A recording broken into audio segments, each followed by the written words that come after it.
So that was really interesting, thank you. And we have people on streaming from other countries, so I believe it's not only an issue, the fact that you spoke English, but it's actually appreciated, so that people from other areas can follow through.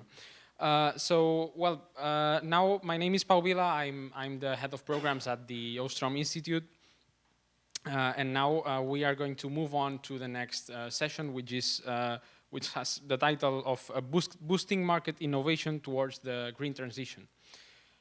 So to have a little bit of a background on that session, unfortunately, I believe all of us which are here are really aware that there is a situation between Russia and Ukraine. Russia invaded Ukraine. And this somehow led to Europe rethinking how to handle its energy strategy and how to keep the lights on its industry, which is a fundamental issue for Europe. Some weeks ago, some voices started claiming that Vladimir Putin needed to stop the war, and we are now in a position in which we are realizing that the only way to do so, or to materialize the finishing of that war, is to stop financing the war. And this is done, unfortunately, only through ceasing the purchase of energy from Europe to Russia. So there is, to some extent, there already was a fundamental transformation on the global energy scenario, but this has greatly accelerated, and we are now at a turning point on the energy context, and that especially affects Europe. And this, of course, it's also driven by the needs of tackling climate change. There is the need to guarantee a broader access and accessible access to energy, both to consumers, but also for industries, backed by technologies which are compatible with the fight to stop the climate change. And now, and this is a recent addition to this set of requisites, it has to be compatible with the new geopolitics. And this means we cannot finance wars through our energy purchasing decisions. So in this context, innovation has been, and it will continue to be, an enabler of progress. But we need to refresh somehow the priorities of our innovation policies to address the new challenges, which include integrating high shares of renewable power, electrifying the end use of sectors like transport, mobility, industries, and building, heating, and climate. We need to do this, to address this. We need innovation, we need technological research, R&D, but we also need the appropriate policies and the appropriate market designs to allow this. And so, unlike a centrally managed economy, it now, in this context, is fundamental to have a dynamic market economy, which needs to allow an ecosystem for change and tackle the competition to sift to thousands of bottom-up solutions. In our opinion, and I believe this is shared by everyone who is listening to us, the only market scenario in which this can be enabled is through competitive capitalism. So now more than ever, the powerful engine of competition and the power of price signaling is needed. So we need to invest our limited resources wisely. So what are some of the examples of the businesses that are driving these market-based solutions to the climate crisis? And how can we move towards a smarter and more efficient regulatory frameworks that spur market innovation? What are the plans for energy regulation in Europe? What can be improved? How can we tackle the unprecedented scenario that we are living in the midst of a war between Russia and Ukraine and its effects to our energy policy? Those are very not only interesting, but so I believe that those are questions that will shape our future as European citizens. They will also have a broad impact on other regions on the world. We are seeing how the situation, the energy context in Europe has very broad impacts to other areas like the United States, which are supplying liquefied gas. We are seeing how this is not circumscribed to a very specific region or area.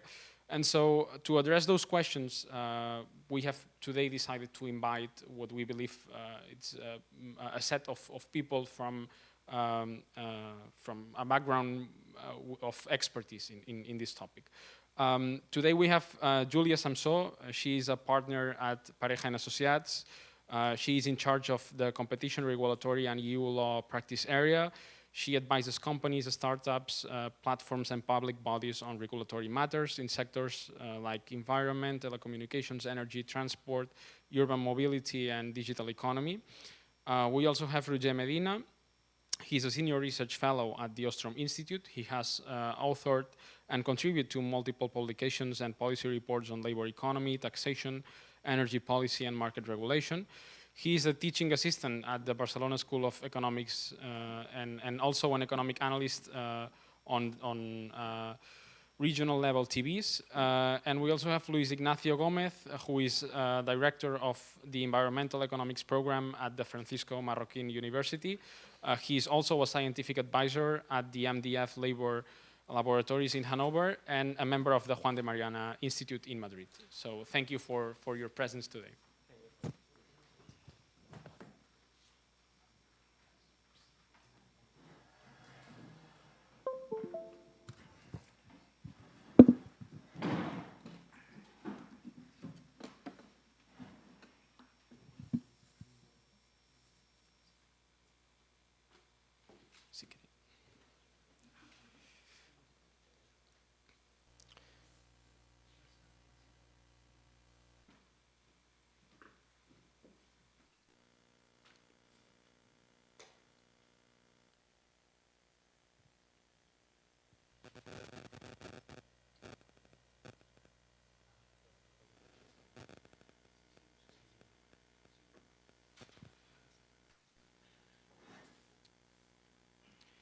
Okay, so thank you, first of all, for your presence, and thank you to everyone who's listening, especially to our colleagues which are connected to the streaming.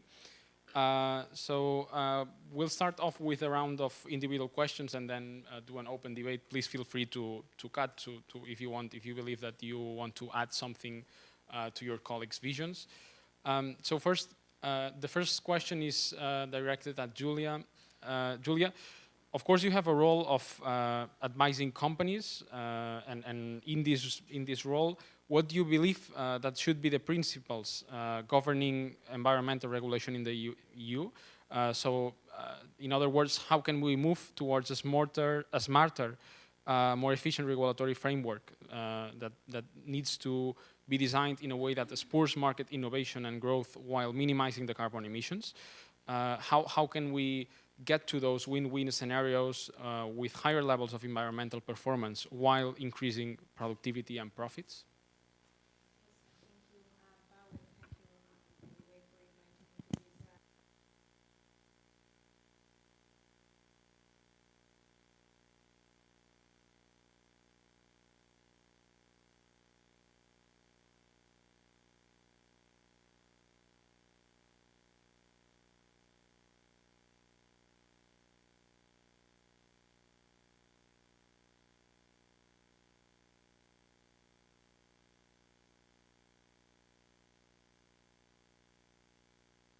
Sorry.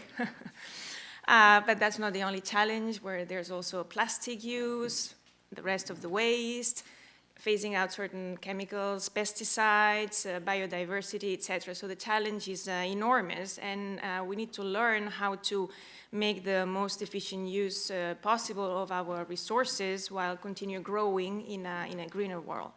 So the EU institutions and the national and also regional and local governments are responsible for the design of the regulatory framework that is supposed to allow this growth to happen without too many barriers and giving the right market signals and allowing the right market investments. Already now, the public sector is deploying a significant amount of capital to promote the green transition, and we're seeing this, and we're going to see more of that in the coming years in the EU. But of course, public capital is limited. For change to really happen, markets must take the lead, and private capital has to be mobilized. So it is key to have an efficient regulatory framework that boosts green transition while allowing growth. And for me, there needs to be a good balance between regulation and market dynamics. And as I was thinking of your question when I was preparing for this, intervention, I thought about 5 points that to me are essential to build an effective and an efficient green regulatory framework. First of all, the first one is that governments and regulations must signal a clear direction towards green goals. That means that the goals need to be very clear and people need to understand, otherwise the markets will not react. So we need to have a consistent set of rules that the market can read and that can follow. And also, the market must be given enough time to react and to adapt, and with a clear timeline and clear milestones. So that is let's say, the bigger picture of the regulatory framework. The second point is that regulation must prioritize competition in the market. Regulation must be based on the principles of necessity. That is, it's needed when there is market failure. And market failure, it doesn't not only mean that the market cannot provide, it also means that the market, for instance, cannot provide as fast as we want it to provide. So necessity. Second, proportionality. And third, it has to be the least distortive of competition possible. So it should not create unjustified barriers to competition.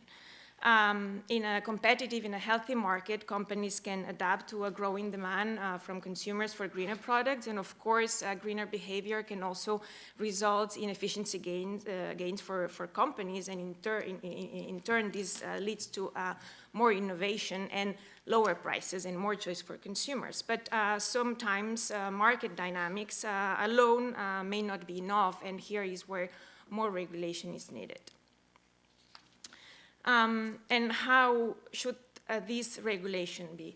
That is my third point. I will try to explain how I think this regulation should be. Well, first, green regulation must give the right incentives to the market, positive or negative incentives in many different forms, but this incentive must create the way for the private investment and change of behavior. Sometimes we will need prohibitions or obligations. For instance, the prohibition of the single-use plastics, banning diesel in cities, phasing out some pesticides, recycling obligations, etc. So this is like a regulation that prohibits or sets certain obligations. But regulation can also correct non-sustainable behavior. That means that non-sustainable behavior is a negative externality, and therefore it needs to be internalized as a cost by companies. A very clear example of that is the European trading scheme based on the polluter pays principle, or the congestion charges in cities. And if this is well designed, it is very effective. It's a very effective framework. But I would say that most of the regulation must create the positive incentives for green behavior and for green investment. These can be in the form of subsidies or tax credits. But in any case, and most of the time, what regulation, how it is shaped, it needs to reward companies based on their performance, on their innovation, on their investment, and on their transition towards green goals. And for investments to be, for these incentives, to be effective, Also, it's very important to remove unnecessary barriers. And this is, I mean, unnecessary barriers to market entry, but also to exercising some economic activities, because sometimes we do not think about it, but some regulation of an economic activity has side effects which are bad for the environment. So it's important to encourage market entry and remove barriers. Market entry encourages entrepreneurs and encourages innovation. So that is good because we want innovation in the green, in green technologies, et cetera, et cetera. As important as these, I would say, is removing administrative burdens. This results in obstacles that make difficult or more difficult green investment and, of course, transformation, the industry of transformation. For instance, let's think about, you will talk about it later, but in renewables, renewable energy. Well, the scaling up has been quite slow in some countries, in Spain in particular, and I don't know if the design of the marginalis wholesale system has to do with it, but clearly there were important administrative burdens in Spain that made the scaling up very, very slow. Now we have new regulations that were recently approved in Catalonia and most recently in Spain. And what we see is that actually for smaller projects, for smaller solar and wind projects in Catalonia, the process that you need to follow is with the Catalan government, sorry, and it's actually quite slow and more burdensome than the process that you will need to follow to set up a bigger solar or wind plant in Catalonia, because it's, the process is set by the national law, Spanish law, and they have removed a lot of the administrative burdens that are still present in the Catalan regulation. So clearly that has consequences. Then my fourth point is that regulations, we need to be able to adapt regulations over time, and this is done, I would say, better in partnership with the market. It's not always possible, but ideally it should be that way. This means systematically reviewing regulatory frameworks against the green goals that we have set ourselves, remove the obstacles, what I mentioned, modify measures to make it more effective, etc. So reviewing, a constant review of the, well, not constant, but regular review of the regulation. And that also means that we need to introduce the impact assessment on keeping in mind the sustainability goals, make an impact assessment both ex ante, so that is before a regulation is adopted, and ex post, and check, is this pro-green regulation ambitious enough? Is it efficient enough? Is it just greenwashing? Is it this regulation that is not typically pro-green, does it have side effects that actually affect green innovation or transformation to the greener goals? So impact assessment is very important.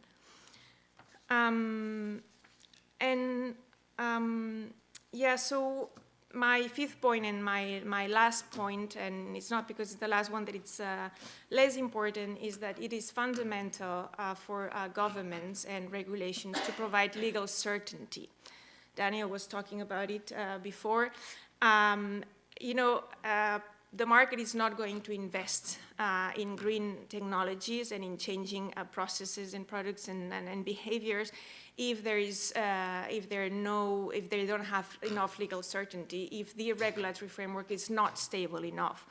So if we want the market to move, there needs to be enough legal certainty. So my conclusion would be that green policies will only be effective if markets respond to the new regulatory signals and incentives, and if firms are pushed to innovate by competing with one another.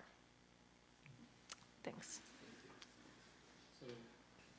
Thank you so much, Júlia, for summarizing this very complex topic in 5 clear bullet points. I believe you touched at all the various areas and regulations that this implies, from renewable energies to energy policy, to providing the market with enough certainty to develop those investments that will be needed. So thank you for your clear summarization of this.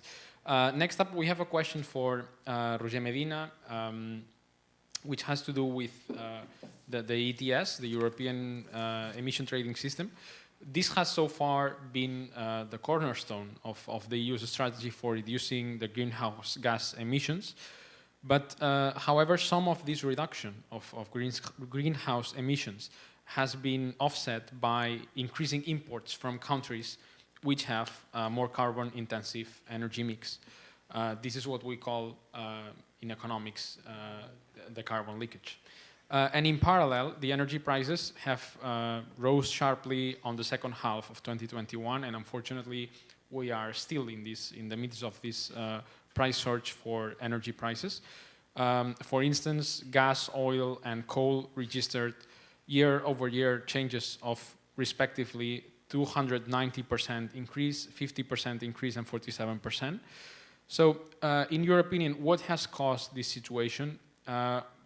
Will this scenario of increasing prices persist in the mid to long term? What are the key challenges and the factors which will determine the energy transition? How can we ensure the effectiveness of the investments to reduce CO2 emissions while we guarantee the EU's energy security? And in particular, what is the interaction of all those challenges with the carbon border adjustment mechanism and the EU ETS, which are the two main frameworks that will regulate this? Okay, thank you. I will start with the question of what has caused this situation.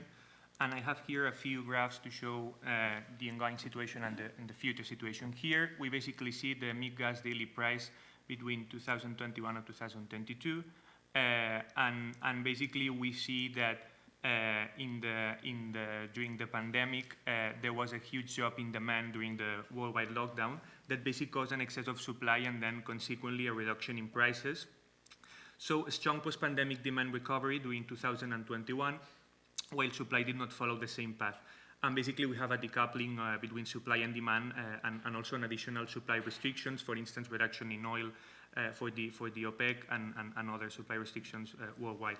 So we also have substantial price increases of CO2 emission rights, and of course they expect to grow even more because quantity will be reduced in each regulatory period. Here we see the ETS carbon price, and basically we see that price almost was like almost 100, and now it's around 80 euros per ton of CO2 equivalent.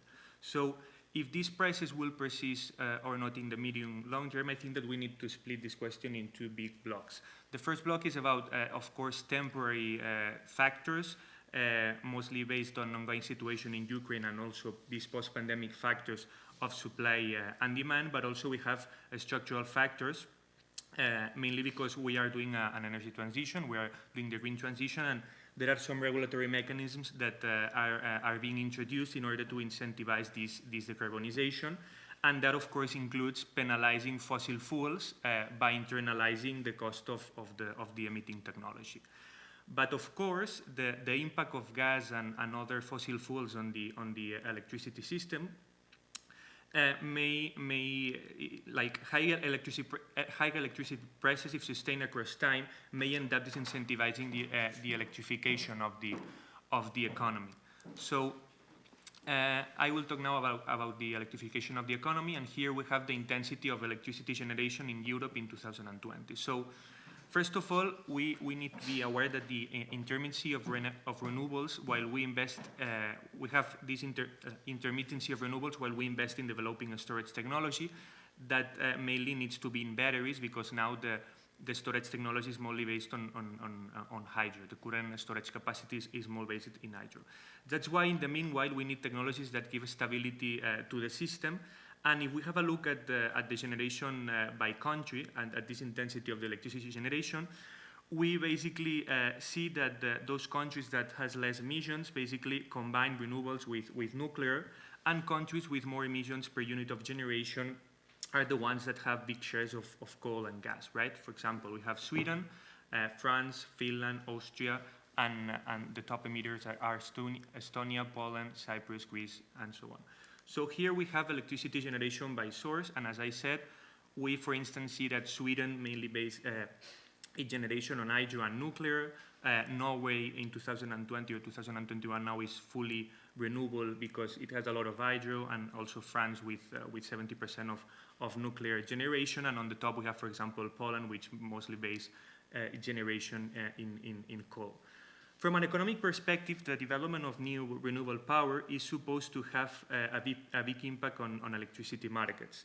So ceteris paribus, an increase in renewable generation, of course, yields to a direct reduction in prices because these technologies tend to have lower marginal costs compared to conventional thermal power plants. So in the current market design framework, in a pay-as-clear market that is also called the uniform price auction, the one that is in place in our European countries and that now is being discussed if it should be redesigned or reformed, the last unit that basically satisfies the demand is the one that sets the clearing price for the rest of the units of the market. So if an additional megawatt of renewable expels from the market the last unit of gas or coal, for instance, then this will have a direct price effect. So if renewables fully expel, fully throw out, fully shift conventional thermal technologies from the market, then we will have huge price reductions. So, and here is this effect. Basically, if we introduce new renewable power plant, in this case wind, then we will shift gas and coal from the market, and then we will have a huge reduction in prices.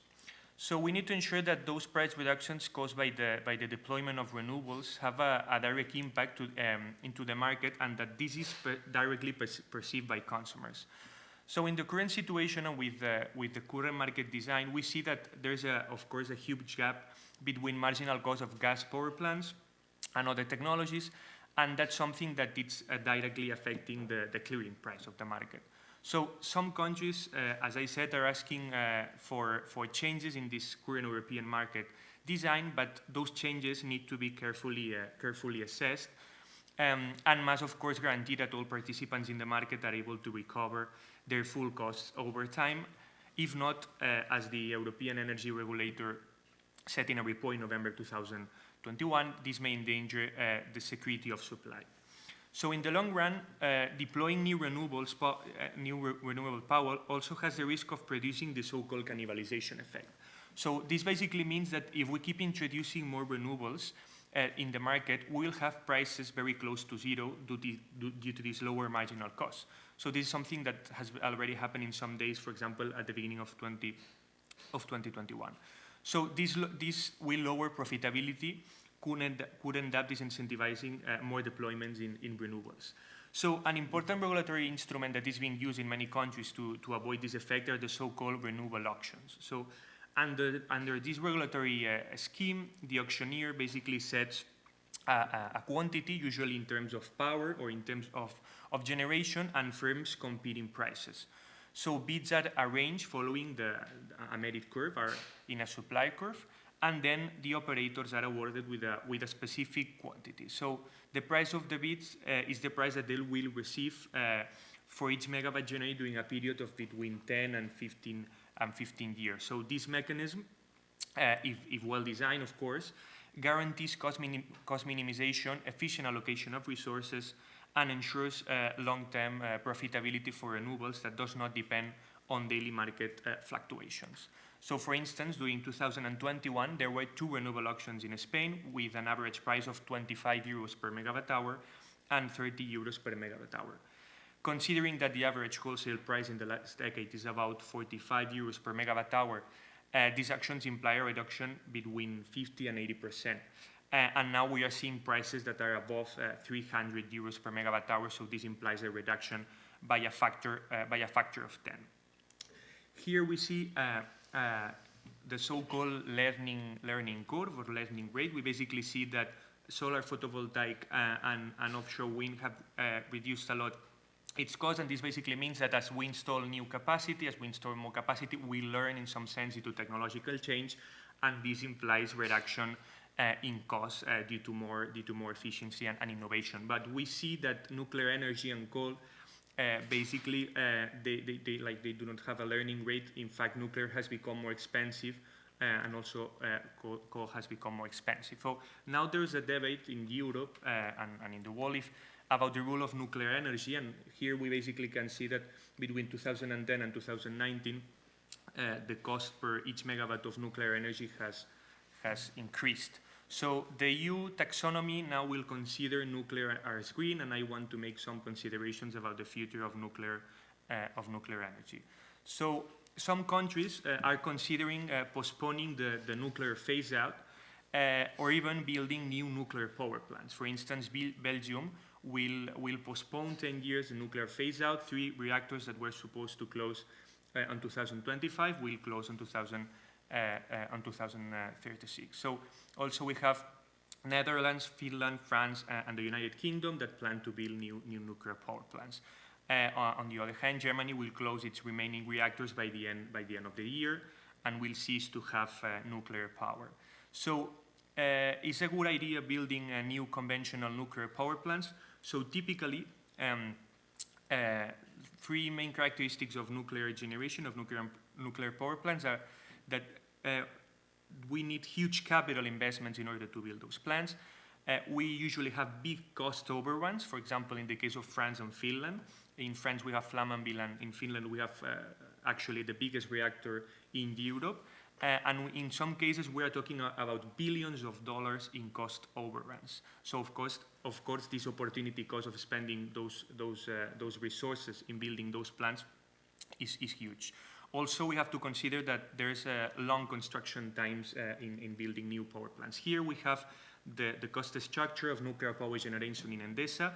This is from the Spanish report from the International Energy Agency, and we basically see that the total generation cost for each megawatt is around 60 euros. Of course, we need to consider taxes. That here we basically see that taxes and nuclear waste fees account for 1/3 of the total cost of generation. If we take into account that, if we consider that the average price of the last decade is 45 euros, we basically see that this price won't be sustainable in the long run. So, and here we basically see from the World Nuclear Association the median construction times for reactors since 1981.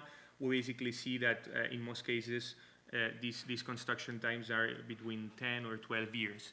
But we also have good news, is that small modular reactors, this is an important innovation, and basically these small modular reactors reduce capital investments, and also they are more flexible. They allow for more flexibility to the system, and they also have the ability to be sited in locations that are not possible for large nuclear conventional power plants. So typically, these reactors are about of 300 megawatts or less, and they could also be competitive without public support. And finally, we have a graph about what will be the role of the carbon border adjustment mechanism. The carbon border adjustment mechanism basically seeks to curb the carbon leakage, which basically is undermining, as Pau said, the use ambitious goals of climate neutrality by 2050. And also promote, of course, emission reductions in other countries. So it also seeks the objective of restoring the level playing field for EU producers and minimizing the likelihood of World Trade Organization panels or retaliatory measures by trading partners. So there are 3 important elements of this carbon mechanism. So the first stage targets the sectors with high CO2 emissions, such as cement, steel, aluminum, fertilizer, and electricity. And the second basically is planned to target other sectors as well. So from imports into the European Union, importers are required to purchase a certificate for the difference between the carbon content of the imported product and the same product produced in the European Union as an adjustment amount. So between 2023 and 2025, there will be a transitional period to collect information on carbon emissions from the imported products, from producers, and the first phase will be implemented from 2026 onwards. So this mechanism will significantly curb European carbon leakages, but at a cost. For example, here we have a simulation from a paper, from a recent paper, and we basically see the evolution of European Union exports of final products, of intermediate products, and in other countries, China, the United Kingdom, Canada, and so on. So the Commission has emphasized that the World Trade Organization rules will be fully observed, and that also the IMF and the OECD support international emissions reduction efforts, also based on this mechanism. So this mechanism, or a mechanism similar that the Commission proposed, is already in place in some regions around the world, such, for example, in California, where an adjustment is applying certain imports of electricity. And also we have proposals in this direction from Canada and Japan, that they are planning similar initiatives. And of course, this will contribute to international efforts to reduce the greenhouse gas emissions. So thank you so much, Roger. I think this, of course, it's a very complex topic. By your usage of graphs, as always, I think you shed some light on what to expect on that. Indeed, you know, it is very appropriate to have this discussion today, as the carbon border adjustment mechanism, if I am not mistaken, it is just starting, kicking off. So it's a very it's a very timely debate. So now moving on, I have a question for Luis Ignacio. So, you know, we have free market environmentalism, which is an approach to the environmental problems that focuses on improving the environmental quality while using property rights and markets. And in fact, there are some exciting ventures, such as the oleosponge or carbon capture and sequestration, synthetic meat, and the development of electric power or hydrogen-powered vehicles. All of those highlight the importance of an innovative and empowered free market. So what main gaps do you identify in the public discourse around climate action and the energy transition? How can a more localized approach help climate efforts, and what are the opportunities for market environmentalism? Do you have some successful examples that you could share with us? Thank you very much for your introduction, Roger. It was Roger Pau. And thank you very much, Júlia and Roger, for your speeches. Very, very interesting. And well, as I got the invitation to be here in Barcelona today in the Free Market Roadshow, and I thought, oh, wonderful! I can introduce Spanish people in Spain in the Spanish language, things about free markets and concepts about freedom and how free markets can help to conserve nature and conserve our environment. And well, that's the reason, because if nobody has any problem with it, I will do my intervention in Spanish for Spanish people, because I think that it's very difficult in Spain to find good literature on these issues in Spanish. We can access a lot of literature in English, or even in German or in French, but not in Spanish. And that's the reason, because I will respond to your questions in Spanish if it is allowed. Yeah. Okay, wonderful.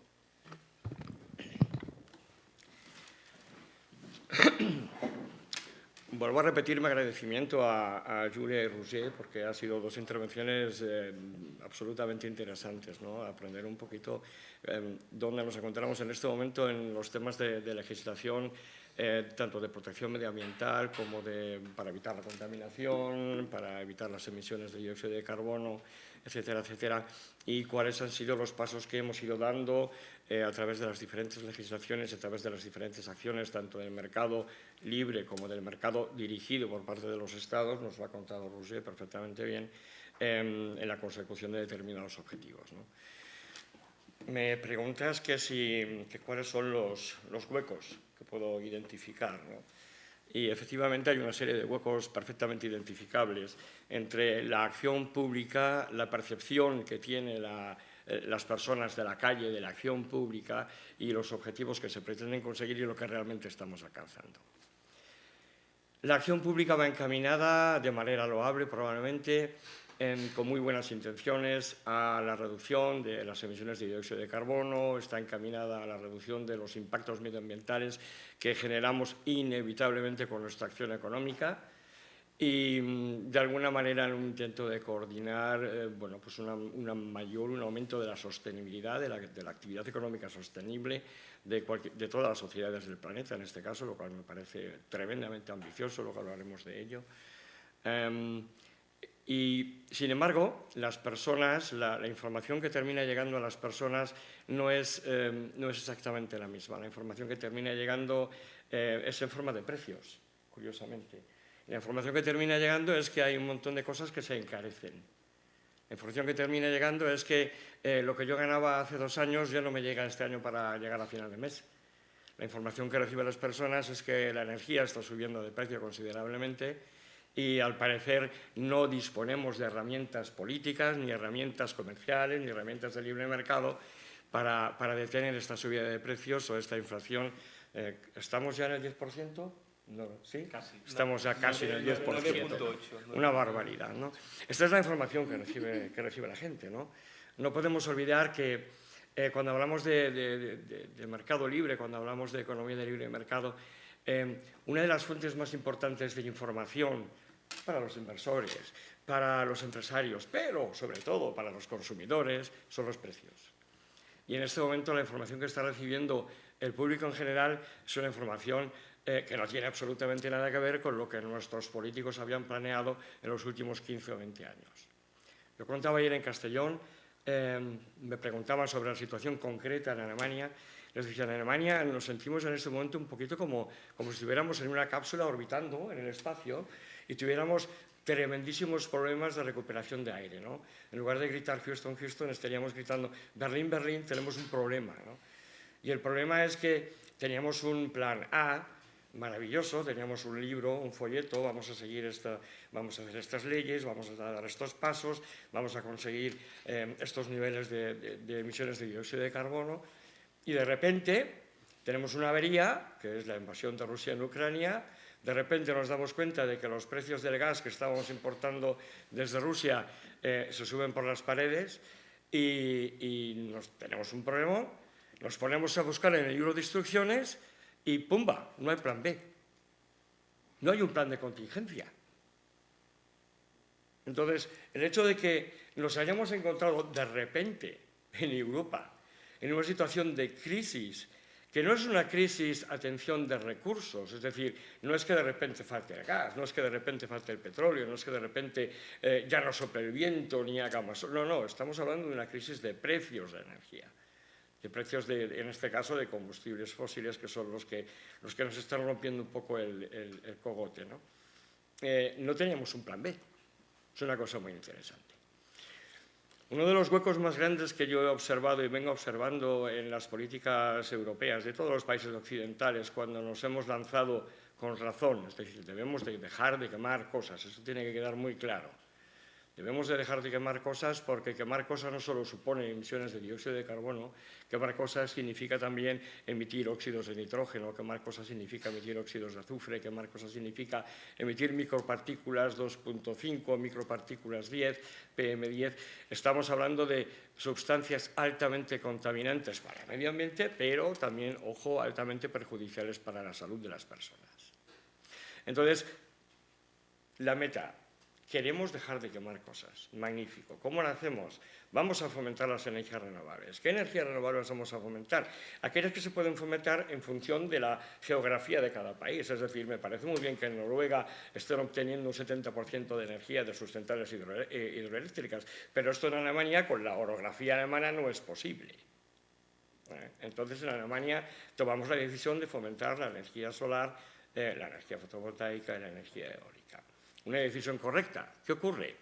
Que en aquel momento, ahora sí, cada vez más personas se plantean soluciones para esta problemática, ¿no? Pero en aquel momento a nadie se le ocurrió pensar que suplir los problemas de intermitencia asociados sistemáticamente o sistémicamente, en este caso, a la energía solar y a la energía fotovoltaica, no se iban a solucionar con aumentar la instalación de gigavatios en energía eólica y energía solar. Cuando el viento deja de soplar o el sol deja de brillar, no importa si tengo 90 gigavatios o 1000 gigavatios instalados, la producción va a ser la que es. Entonces, lo que se olvidó en un principio, lo que falta en ese plan, en el libreto de la nave espacial alemana, es ¿qué hacemos con el problema de la intermitencia? ¿Cómo almacenamos la energía cuando la estamos produciendo en enormes cantidades y no podemos verterla a la red? Y ese es un problema que no hemos logrado solucionar y estamos escribiendo el año 2022. Es decir, nos podíamos haber ocupado ya desde el año 2010 de este tema, ¿no? Haber intentado fomentar las tecnologías de almacenado de energía, por ejemplo, a través de la conversión de la fabricación de hidrógeno verde. Ahora mismo estamos empezando ahora a hablar de hidrógeno verde, es una cosa muy curiosa, 2022, repito. El problema lo conocemos desde el año 2005, 2006. Podríamos haber estado hablando del fomento de la investigación, por ejemplo, en soluciones de energía nuclear, no en las grandes plantas que nos presentó Roger, sino, por ejemplo, microreactores o pequeños reactores nucleares, los llamados, los famosos reactores, sistemas modulares, ¿no?, de energía nuclear.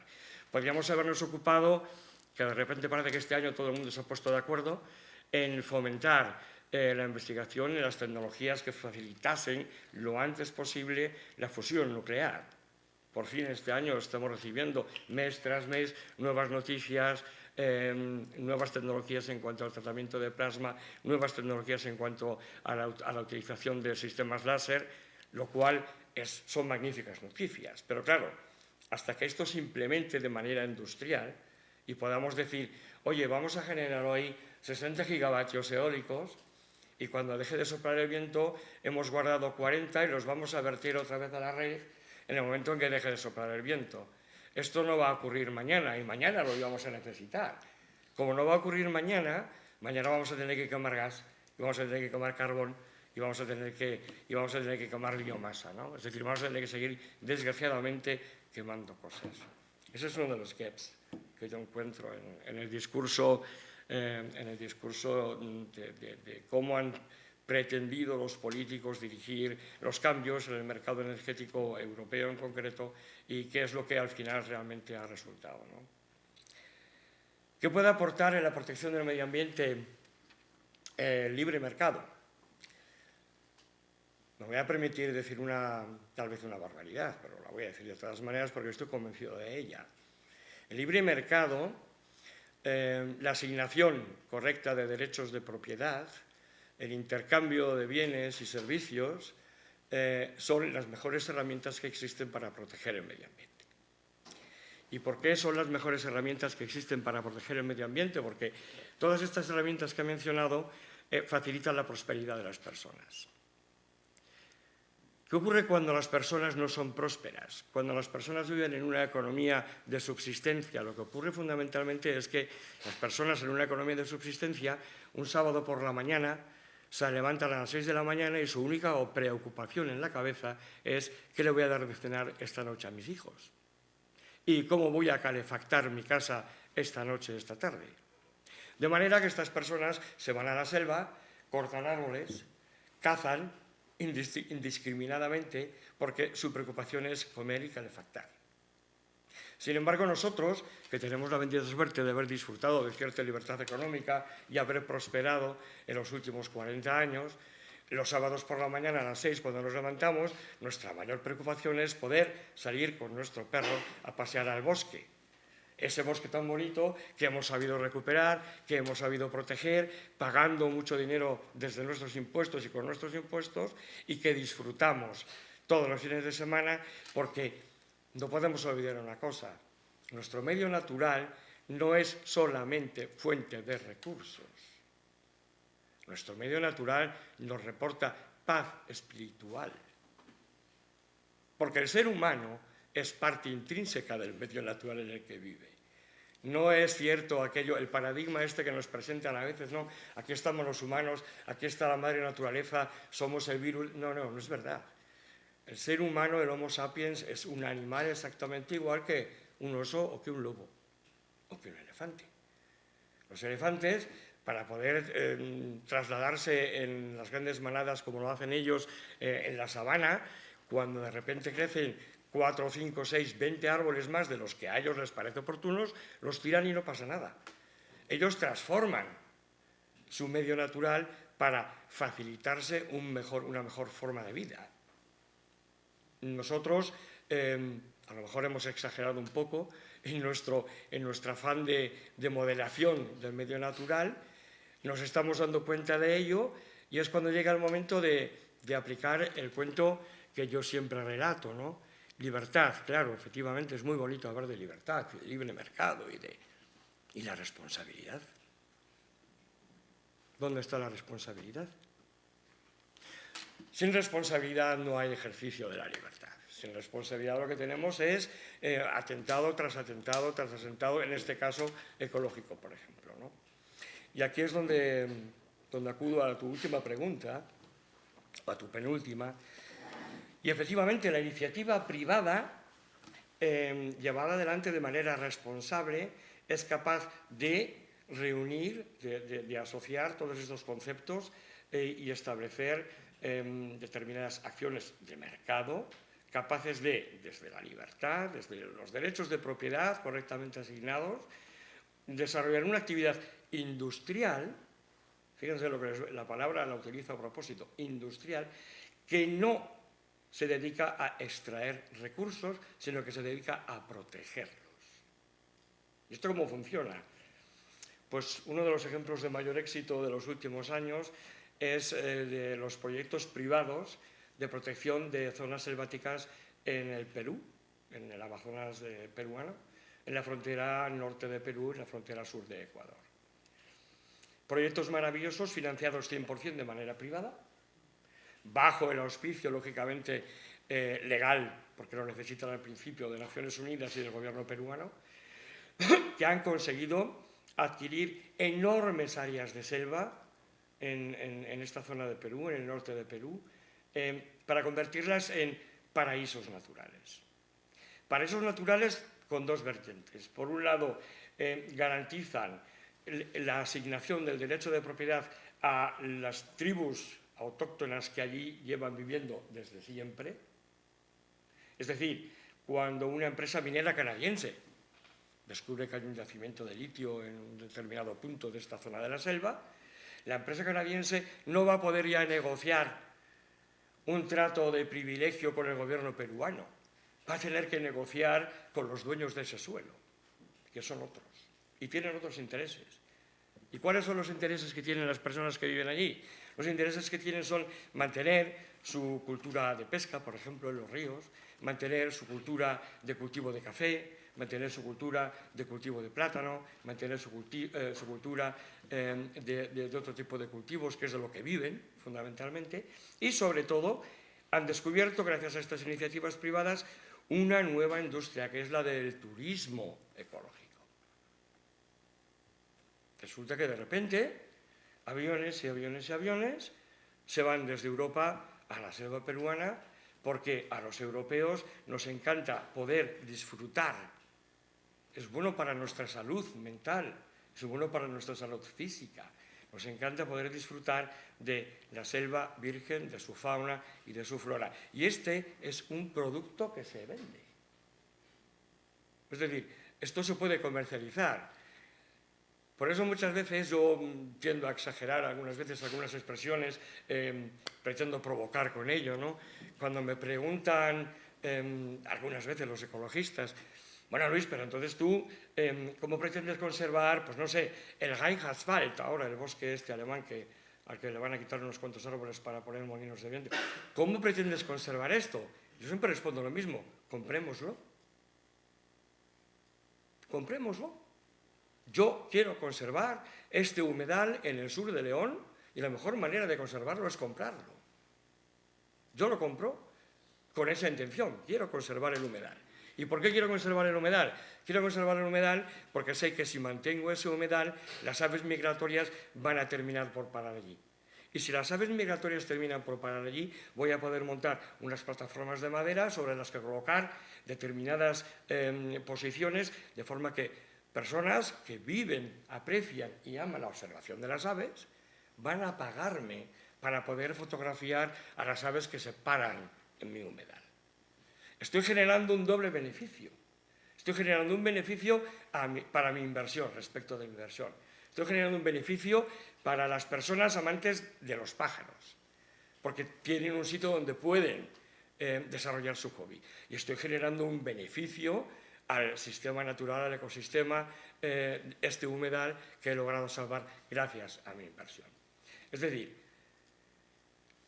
el libre mercado, pero sobre todo fundamentándonos en los derechos, en la asignación clarísima de los derechos de propiedad y la aplicación de los principios de responsabilidad de la ley y responsabilidad ante nuestro entorno natural, son herramientas definitivamente válidas tanto para proteger el medio ambiente como, atención, para moderar los efectos negativos del cambio climático allí donde se producen. Que es tu última pregunta. Podemos desarrollar una política que nos permita, una política, fíjense bien, no hablo de ideas de mercado, ¿podemos desarrollar una política que nos permita salvar el clima?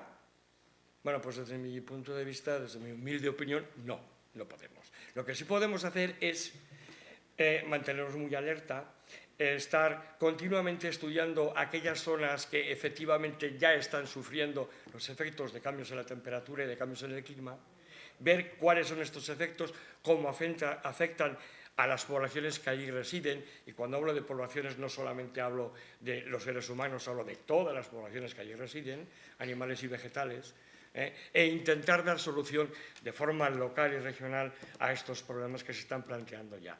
¿Por qué? Porque si alguno de ustedes alguna vez se ha ocupado de hacer estudios sistémicos desde la teoría de sistemas dinámicos de los problemas complejos, sabrá y habrá aprendido que muchas soluciones a muchos de los componentes de un sistema son los que al final consiguen un mejor desarrollo de la resiliencia del sistema, la palabra famosa que todo el mundo utiliza mal, la resiliencia del sistema, de manera que al final seamos capaces de dotar al sistema de la capacidad, de lo que pretendemos que es su capacidad de volver a reconstruirse en sus atributos esenciales, a pesar de haber pasado por un momento de crisis. Muchas gracias. Muchas gracias por tu intervención. Yo creo muy interesante dos temas que has tocado. Uno, que es que la dicotomía entre beneficio y protección no siempre es una dicotomía, sino que son intereses desde luego compatibilizables en muchas ocasiones, y también la comparación entre lo que está sufriendo Alemania con una nave espacial. Yo añadiría una reflexión que leí el otro día y me pareció de lo más acertada, que es si tenemos elementos redundantes en una cosa tan, si me permitís, mundana como un avión, ¿por qué no tenemos mecanismos redundantes en la política energética europea, ¿no? Y realmente no había mecanismos redundantes tampoco en esta nave espacial. So now, if you allow me, I will move back to English for one last question for three of you. We just, we have now discussed that we have some complexities, but not only complexities, I would dare to say contradictions. So energy, which is cheap energy, might not be good for the environment. It might not be sustainable. It might not fit the intermittency challenges that we were discussing just a minute ago, or it might be insufficient to power industrial uses. On the other side, sustainable energy may not be locally available. We were just discussing this regarding the Germany situation with the hydroelectric availability. So how should the environmental decisions consider those competing interests, and why is economic growth and consumer choice important for ensuring that decarbonization does not lead to lower standards of life? So this is a question for all three of you. Please feel free to distribute the time. Okay. Yeah, I want to say that it's important, for example, to use fiscal policy to. It's important to use fiscal policy to reduce the negative impact of the energy transition because of these distributional consequences. So of course we need, because here we have like two like antagonical situations, right? We have, from one side we have the compatibility of, like we need to full compatibilize the possibility of internalizing the externalities that is caused by emitting with these distributional consequences. For instance, revenues collected from some environmental taxes should be revenue neutral, right? Like that the actual use of this specific tax is to internalize the externality and not to increase fiscal resources. So that specifically we are using this tax for this specific purpose. So this of course implies that every euro that will be generated, for example, with this carbon pricing, is returned to citizens. Sort of like a Piguvian tax. Exactly, Right? exactly, Exactly. yeah. Like you basically want to internalize the externality, but then you gave the resources to citizens back, like in some kind of transfers or either by reduction in other taxes. And also it's important to the economic growth. It's very important to generate the necessary resources to basically invest in innovation and in technological development that basically allows us to increase energy efficiency. That's why I think that economic growth is also necessary, of course, to generate these additional resources from the public and from the private sector that are necessary to be mobilized to do the necessary investments in the green transition. I don't know, Julia, if you would like to add something? One last thing, I fully agree with Julia about the importance of incentives when designing good policies and in the principles of better regulation, necessity, proportionality. And the main message I think that should be, like, is the market doing okay in terms of decarbonization? If not, if you want to speed up this decarbonization, okay, then provide incentives to the market, and then if not, they take like the most aggressive measures of intervention, like banning some things or prohibitions and other things, yeah. Yes, thanks. I agree fully with that too.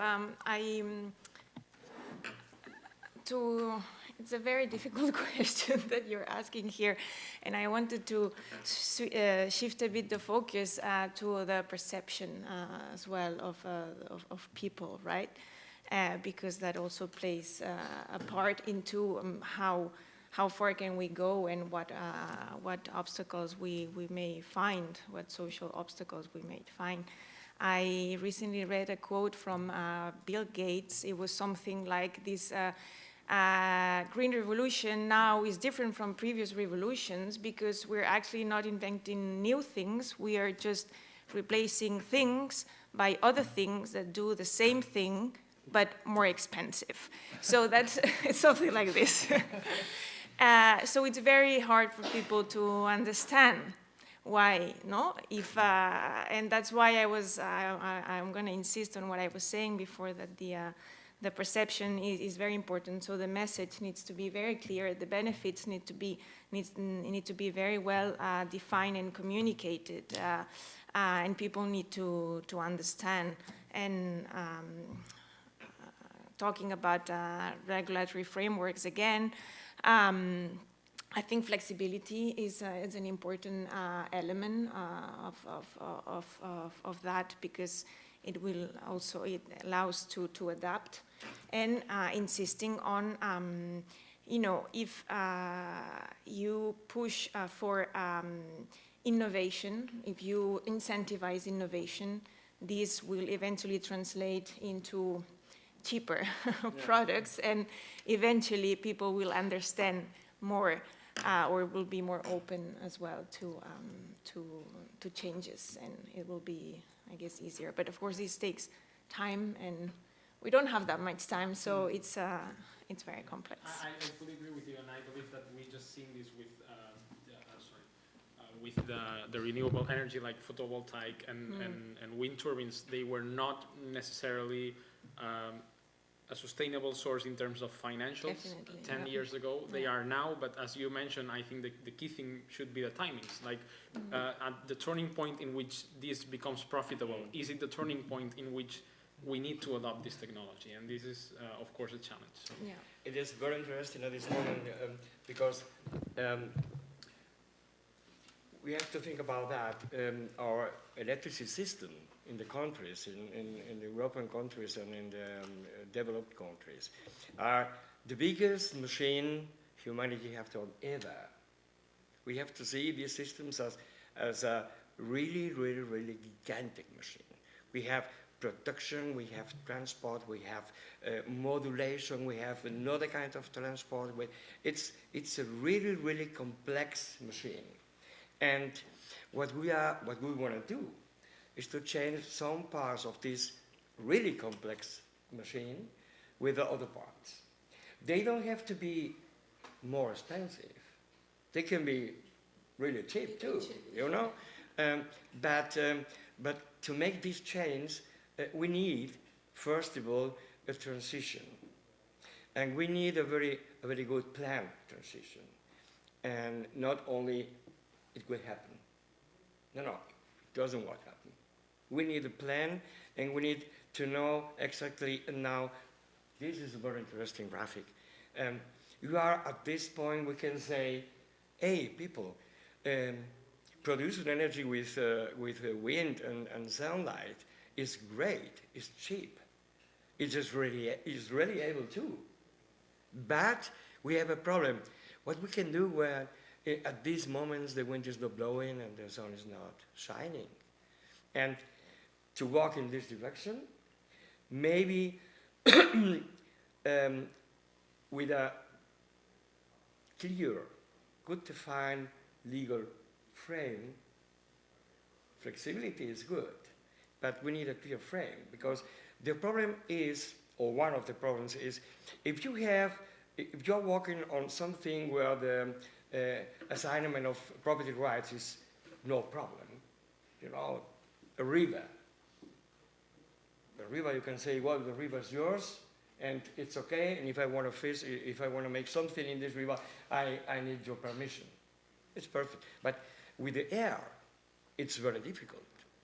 With the oceans, it's very difficult. So therefore, we need some kind of Pygmalion structures and taxation, so we can internalize the externalities we are producing with our activity. This frame has to be flexible but clear, and it has to give.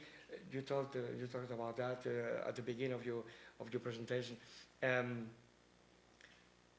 Reliable in the time, because to send the first signals at this moment disincentivize the investments in the in these points where we are needing now new forms of energy winning, because we need that obviously to change these pieces of the system.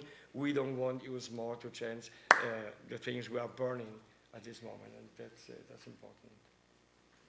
So I believe those were all brilliant interventions. Unfortunately, we've run out of time, but now we have a coffee break, right? So if some of you is particularly interested to share some thoughts on that with you, that would be a great moment to do it.